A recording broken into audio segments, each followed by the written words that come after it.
I have a question for you. Don't you think that passion is the most beautiful thing in the world? It's that one and only precious thing that no one can ever take away from you. Your passions are your superpower. They are your light. While it may sound desirable and logical to turn them into your career and get paid for what you love to do, it's not always as easy and glamorous as it sounds. When you cultivate your passion for photography or writing simply as a hobby, there's not so much pressure and you can take it easy. But once you commit professionally, there's the added pressure of generating income and really getting down to the nitty-gritty. And that's when sailing can become a bit choppy. I like to call it the ultimate passion test. So how do you know whether you're equipped to pass that test? And how do you know whether you should monetize your passions or simply use them as a hobby? I've embarked on that quest and I'm ready to share my findings with you. Now, in my last episode, I talked about how I woke up one morning and decided to make a pact with myself. That from then on, I really wanted to stop seeking validation from other people and just simply say yes to all of my passions and yes to all my strengths. So there I was, saying yes to everything that sparked my attention, but then going a step further and thinking of how to turn that into a career seemed much trickier than I actually had thought out. By that time, I knew a fair bit about myself. Namely, that I was very impulsive and that I lacked focus if my heart was not in it completely. So I really needed to make sure that I did something that I really cared about, Now, next to being a full-time architecture student, I would have definitely considered myself to be a professional Googler. Google is awesome, so whenever in doubt, I would just Google the hell out of something until I had the answer. So I remember from then on, I started to read a lot of articles around how to monetize your passions and when to know that you should turn your passion into your career. And after time, I stumbled upon one simple but powerful word: vocation. The place where your passions meet the needs of the world. Now, if you've been thinking of turning your passions into your career, I've put together 2 steps for you in order to make sure that you're on the right path. Step 1. Sometimes we fall in love with the idea or the ideal outcome of something instead of the process. And so we overlook all the hard work that's behind it. And in order to avoid major disappointments and bad surprises, it's really important to first try it out on a smaller scale instead of going full in right away. Want to write insightful articles? Do an internship at a publisher first. Want to curate provoking exhibitions? Do an internship at a museum or a gallery first. Want to start an NGO for homeless people that need shelter? Go and volunteer first. Now, do you still want it after your internship or volunteering experience?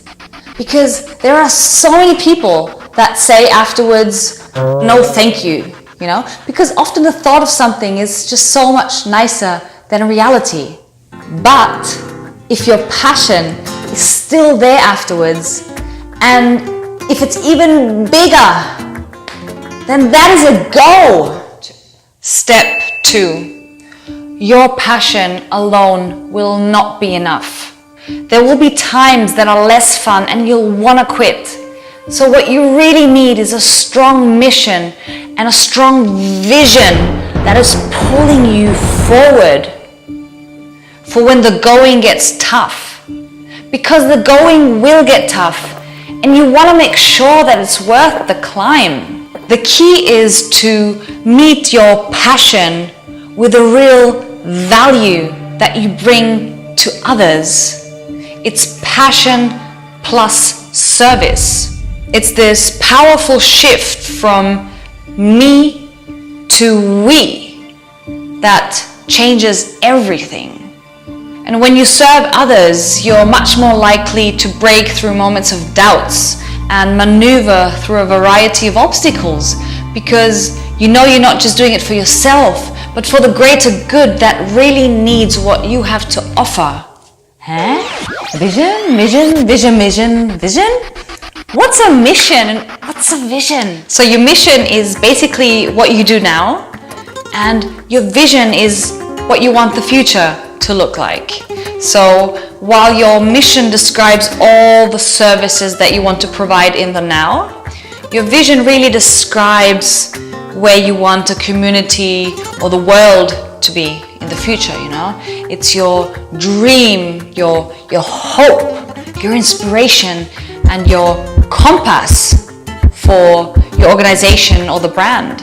Or let's say you're very passionate about curating thought-provoking exhibitions on architecture and the link to the general public. Then your mission could be to curate inspiring exhibitions that raise awareness that architecture concerns everyone. And your vision could be a future where the architecture profession is highly appreciated and everyone is conscious of its importance. Or let's say you're very passionate about starting your own NGO on helping people in need. Then your mission could be to design and build sustainable habitats that will improve the lives of people in need. And your vision could be a world where everyone has a safe home. So as you see, it's really easier than you think to create a compelling mission and vision for the services that you provide. But it's really important to always make sure in the process that everything you do really aligns with your vision and vice versa. So if you can meet your passion with service and then determine a mission and a vision, then you're really on the right path. How will you let your compassion lead you to action? The world needs your light. That's it for today, folks. Thank you for watching this episode.